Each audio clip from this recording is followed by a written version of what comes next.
Magandang umaga nga po pala sa aking mga kagawad at lalo po sa inyo. Magandang umaga po. Maraming salamat po sa pupunta niyo po rito. Napakasaya ko po sa unang pag-upo po dito sa aking barangay. Hindi ko po maipaliwanag at ako po ay pinag-looban po ng aking mga kabarangay na ako ihalal.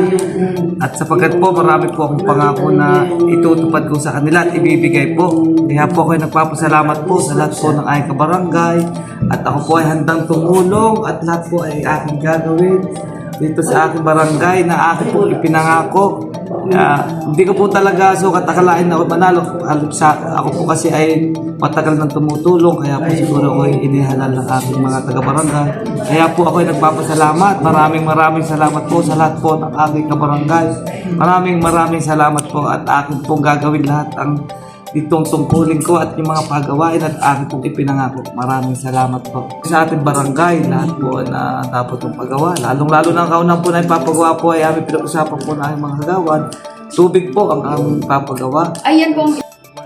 Po, kasi po din pinahirap po ang tubig. Kaya po kami nagmitingan po namin na papagawa po kami dalawang sityo po, Purok 1 po at saka Purok 2. Magpapalagay po kami ng tubig na magpapalinya po. Yung sariling water source talaga ng sa barangay. Kasi may tubig dito rin sa dating kapitan. Ay hindi na po nila maiano sa inyo. Hindi na po. Ay okay. Basta maayos lang ang pamamalakad. Basta po yung maitulong namin yung pangangailangan po ng ating barangay ay ating pong ibibigay sa kanila po. Kasi sila po ang nagluklok sa akin. Kung hindi po dahil sa kanila, hindi po ako maupo. Ay, ibig sabihin ka, mayroon na po kayong target na yung water source talaga, doon kayo kukuha ng meron na po supply. kami po ay ipapagawa po yung sarili po namin ng paggawa. Ito po kami sa taas para lahat po ng mga bahay po sa bababa ay mabigyan po namin mga tubig po. Maganda po, maganda. Ang importante kasi dyan ka. Tsaka po yung lalo na po yung pangako ko sa senior po na gusto kong tulungan yung libreng gamot. At tsaka tutuloy niyo po yun. Tutuloy po, wala po silang babayaran na gamot. Kasi po yung sahod ko po nga, sinabi ko nga po na hindi ko na po kukunin at iipunin ko po yun, ipamimili po ng gamot para po sa senior.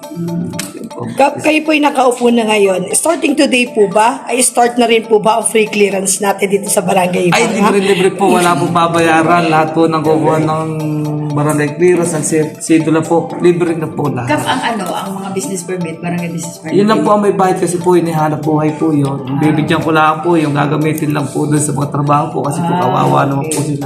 Yung po, libre na. Malinaw. Kasi sinabi ko naman po yung barangay business permit, may bayad po yun. Kasi po, naghahanap po. Tsaka may pera naman po yun. Natutulungan ko po lang kahit talaga yung mga... Negosyo nila yun eh. Apo. Kasi akala namin ay pati yun ay bayad sabi ko lilipat na tayo ito na. Kaya nga, balik kami ng Hibangan kung ganyan ka.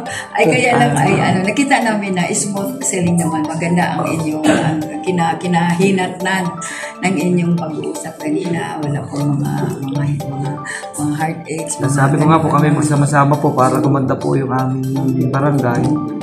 Awawa po kasi pag kami po ay magkukontraha, kaya sabi ko po sa mga kagalang-galang na kagawad po ay kami po ay magsama-sama at kami po ay huwag mag-aawa at puro kami magkakakampi. Maganda po. Sana po ay magiging maganda at maayos ang inyong pamamalakad.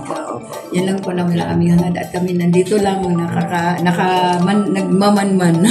Nagmamasid. Nagmamasid yan, mga words na yan. Ay, sige po. Anyway, party message po para po sa ating mga kabarangay. Mensahe niyo po.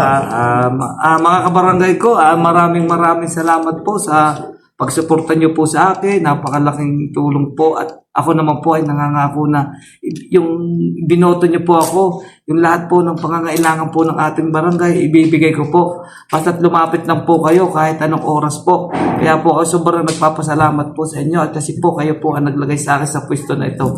Maraming salamat po at susukulian ko po yung mga ibinoto niyo po ako dito sa ating barangay. Basta't lapit lang po kayo. Maraming salamat po.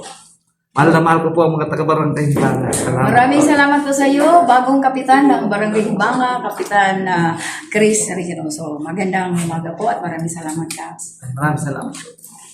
Word party! The party just begun. There's a word for what we're gonna have, and that word is fun.